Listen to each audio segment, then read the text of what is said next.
পুরুষের উপর অত্যাচার বন্ধ করো, বন্ধ করো। স্বাগতম বন্ধুরা, আজ হঠাৎ গ্রামের সমস্ত পুরুষেরা রাস্তায় নেমে পড়েছে। আমরা তাদের সাথে কথা বলে জেনে নেব তাদের দাবিটা কি। আপনারা যে রাস্তায় এইভাবে সবাই একসাথে বেরিয়েছে, আপনাদের দাবিটা কি? আমরা বাংলার সমস্ত পুরুষদের হয়ে বলছি, আমাদের একদিকে মায়ের চাপ, একদিকে বইয়ের চাপ, মাঝখানে পড়ে আমরা পুরুষরা সর্বহারা।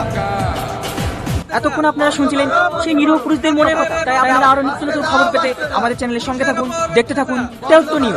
ওগো কে এসে দেখো। চাচা ভালো আছেন? ভালো আছি মা, তুমি ভালো আছো? হ্যাঁ ভালো। তুমি আবার চিংড়ি এসছো, তোমার মাল লেগে তাই না? না না, মারলে কি কেন হবে, সবাই খাবো। তুমি জানো না আমি চিংড়ি খাইনি, তুমি আর তোমার মাই গেল ওই সবজি। আমি তোমার জন্য মাংস এনেছি, সাথে মাংস। তুই আবার মাংস লেসছি? তোর বউ মাংস খেতে ভালোবাসে বলি তুই মাংস লেসছি? জানিস আমার হাতে ব্যথা, আমি মাংস খেতে পাইনি, তুই খা আর তোর বউকে খাওয়া। দেখি সরো।